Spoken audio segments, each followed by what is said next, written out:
पूर्व शिक्षा मंत्री एवं मौजूदा झज्जर हल्के से विधायक श्रीमती गीता भुक्कल जी आज कम्युनिटी सेंटर मातनेल में मौजूद हैं।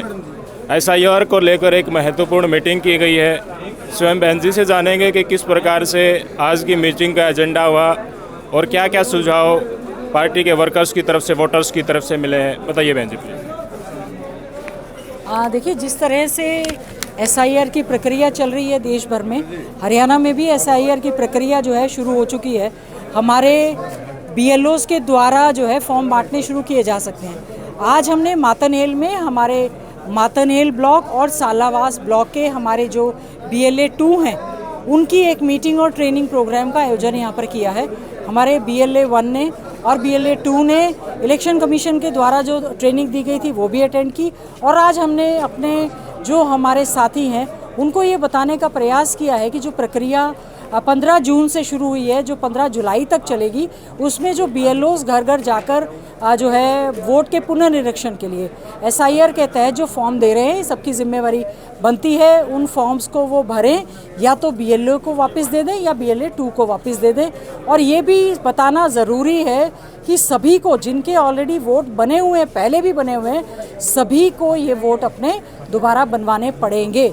जिनके सितंबर 2024 की वोटर लिस्ट में भी नाम एज ए वोटर थे, लेकिन एसआईआर प्रक्रिया के तहत हर व्यक्ति को नया वोट बनवाने के लिए अपना जो है ये फॉर्म भरना पड़ेगा। और हमने आज उनको यही बताने का काम किया है कि जिस तरह से इलेक्शन कमीशन ऑफ इंडिया ने या कई जगह सुप्रीम कोर्ट तक ये मामला गया कि बहुत सारे जायज़ वोट है वो जो कट गए, तो हमारा सबसे पहला यही ध्येय है, कोई भी व्यक्ति जिसका संविधान के तहत वोट का अधिकार जिसको दिया गया है उसका वोट ज़रूर बने, संवैधानिक अधिकार है उसका, और गलत व्यक्ति का वोट कटे, या जिसकी डेथ हो गई है उसका वोट कट जाए, जिसके 2 बने हैं उसका भी कटे, लेकिन किसी भी सही व्यक्ति का वोट बनने से रहना नहीं चाहिए। इसीलिए हमने सभी सम्मानित हमारे कांग्रेस पार्टी के जो हमारे साथी हैं, बीएलए 2 हैं, उनको आज जो है ट्रेनिंग देने का हमने आज काम किया है। और साथ ही साथ में हमारी जो झज्जर विधानसभा की, झज्जर ब्लॉक की और झज्जर शहर की जो हमारी आज की ट्रेनिंग होगी, उसमें हमारे आदरणीय नेता पूर्व मुख्यमंत्री चौधरी भूपेंद्र सिंह हुड्डा जी हमारी शाम 5 बजे की ट्रेनिंग में जो है एसआईआर की इस ट्रेनिंग में वो स्वयं भी शामिल होंगे। बहुत सारे ऐसे डाउट थे जो लोगों को लग रहा है कि क्या क्या कारण हैं, तो हमने उनको ये बताया है कि न ये वोट केवल हमारे विधानसभा के चुनाव में आएंगे, यही वोट जो है हमारा, चाहे वो पंचायत के चुनाव में होंगे, चाहे नगर परिषद के चुनाव होंगे, चाहे जिला परिषद के चुनाव होंगे, विधानसभा का चुनाव होगा, लोकसभा का चुनाव होगा, यही वोट जो है उनके काम आएंगे। और एक आइडेंटिटी वोटर आईडी जो है इसी के द्वारा बनाई जाएगी। तो एक विजिलेंट नागरिक होने के नाते हमारी जिम्मेवारी बनती है कि हम हर व्यक्ति को उसके वोट के अधिकार दिलवाने में उसका साथ दें।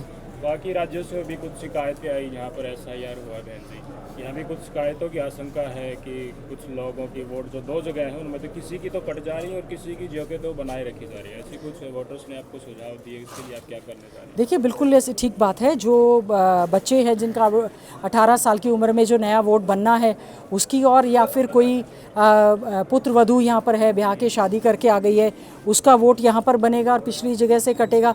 और साथ ही साथ में देखिए, हमारे नेता आदरणीय राहुल गांधी जी ने एक बात कही है कि न केवल वोट चोरी, पूरी की पूरी सरकारें चोरी हुई। हरियाणा में एक मॉडल का 22 जगह राई की विधानसभा क्षेत्र में जो है उन्होंने विद प्रूफ कहा 22 जगह वोट बना हुआ था, तो इलेक्शन कमीशन ने उसका संज्ञान नहीं लिया। और एसआईआर ठीक है, अब तो सर्वोच्च न्यायालय ने भी कह दिया एसआईआर हो रहा है, तो हमें बहुत अच्छे ढंग से हर एक व्यक्ति को वोट जो है, क्योंकि गलत व्यक्ति का वोट बने ना और सही व्यक्ति का जो है मतलब ज़रूर बने, अगर उसका नहीं बन रहा है तो हम उसमें पूरी तरह से मदद करने का काम करेंगे।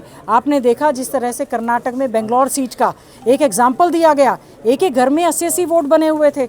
इसी तरह से जो है बिहार में हुआ, इसी तरह से वेस्ट बंगाल में हुआ, 70-70 लाख लोगों के वोट काटे गए उनको घुसपैठिए के नाम पर।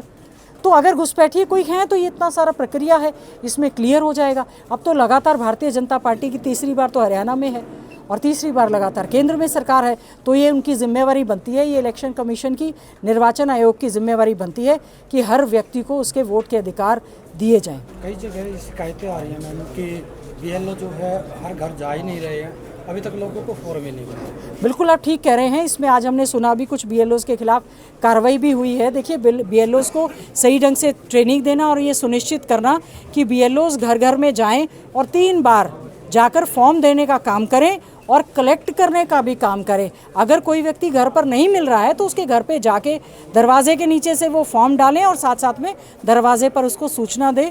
मैं ये समझती हूँ ये बीएलओज़ की भी जिम्मेवारी जो कि सरकार कह रही है, हमने पूरी तरह से सभी बीएलओ नियुक्त किए हैं। ये इलेक्शन कमीशन ऑफ हरियाणा की भी जिम्मेवारी बनती है, हमारे जिला झज्जर के जो इलेक्शन कमीशन है उनकी भी जिम्मेवारी बनती है, बीएलओज़ की जिम्मेवारी बनती है, उनके सुपरवाइजर्स की जिम्मेवारी बनती है। मैं मीडिया के माध्यम से ये कहना चाहती हूँ, हमने ये प्रयास किया है कि जो हमारे BLA 2 बने हैं, हमारे BLA 1 हैं विजू कौशिक जी और हमारे सभी तमाम आज जो है BLA 2 यहाँ पर ट्रेनिंग लेने के लिए आए हैं, वो लोग सब जागरूक हैं और बहुत ईमानदारी से अपने इस जो संवैधानिक अधिकार है उसके प्रयोग के लिए सब लोग अच्छे ढंग से मेहनत करने का काम करेंगे। उम्मीद करेंगे कि इलेक्शन कमीशन इसमें सजग रहे और ये ना हो कि यहाँ पर भी बहुत सारे नकली वोट बन जाएं।